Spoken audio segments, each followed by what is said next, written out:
sabır edingler. Sabır gerek, sabır gerek. Akıl gerek. Biz halkımız. Osmanlı adamı jинап тұрғанына biz rızamız. El var. Қазақ деген халық бар. Өзінің намысын қорғайсın. Мынау 5 батыр болса, 5 батырдың артында 500 мың, 5 миллион халық бар.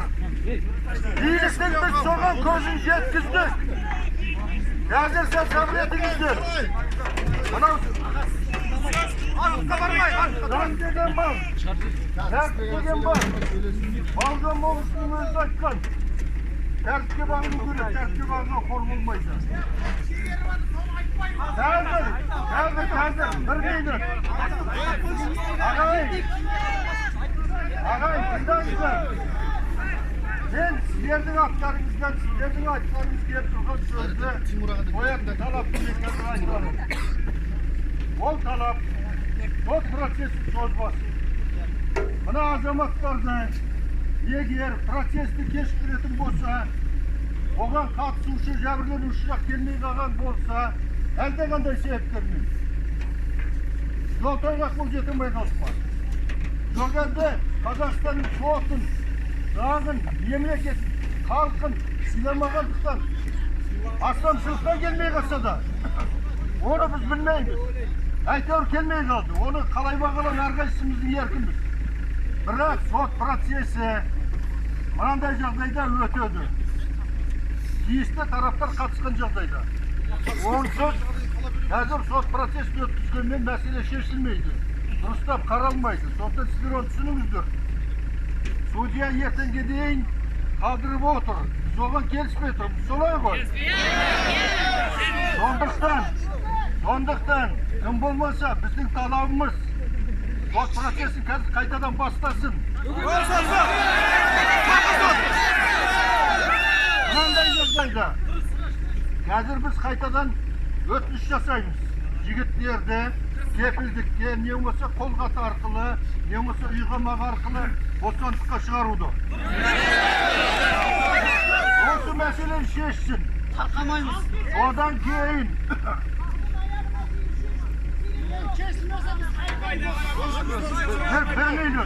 ол сіздің талабыңыз, менің талабым, біздің айтқанымыз ол заңсыз болса, оны сот орындауға тиіс емес. Біз оны заңсыздыққа итермелеуге хақымыз жоқ. Оған бармайық. Егер қазір сот процесін қайтадан жалғастырып, жігіттердің жаңағы ходатайствомыз бойынша бостандыққа шығарса, соның өзі де жақсы нәтиже. Ал одан кейін ертең сотты жалғастырсын. Бірақ Қытайдың өкілін міндетті түрде келтірсін. Келтірмеген жағдайда, демек жәбірленуші жоқ деп есептелсін да, істі жедел-жетіп қарап қысқартсын. Біздің жан-түсігіміз болсын. Менің сіздерден сұрайтыным өтінішім, артық әрекетке барудың керегі жоқ. Хақтың іс жасаудың керегі жоқ. Біз бұл жерде көппіз деп күшімізді көрсетпей-ақ қояйық. Ол артық нәрсе болады. Біз заң жолымен талап етейік, заңды сақтауды және оны орындауды соттан да, прокурордан да, басқаларынан да талап етейік. Соны орындатайық. Қазір енді бір сәт тыңдайық. Заң бойынша қалай түсіндіреді? Біздің талабымыз осы, осыны шеше ала ма, шеше алмай ма? Соны тыңдайық. Бір ауыз сөзді айтады. Артыққа бармайық. Жерлестер, тыңдаңыздар. Барлықтарыңыз білесіздер, осы іс бойынша мемлекет айыпты қолдап отыр. Есім Әділбек болып. Енді бағана сотта естідіңіздер бәріңіз. Процесті келісім жасауға келістік. Ертеңге дейін бұл процесті келісім жасаудың өзі процедура, қағаз жазу, уақыт керек. Ертең сағат 3-те процесс келісім бекітіп, осына сотқа алып келінгеннен кейін жігіттер осына сот залынан босатылады. Сол үшін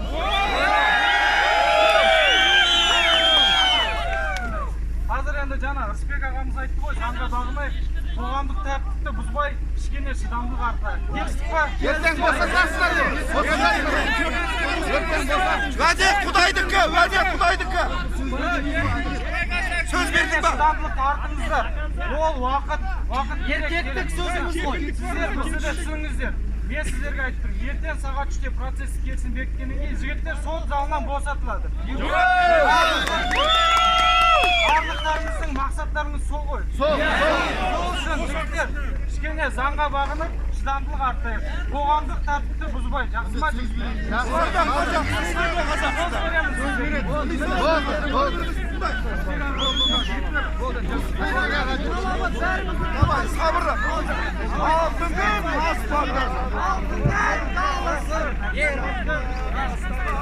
Qadırlı bağırlar, bu da jengişleriniz kutlu olsun. Biz yerden yürüdü de, kütüyoruz, oğlum bizim sabrımız yetedi.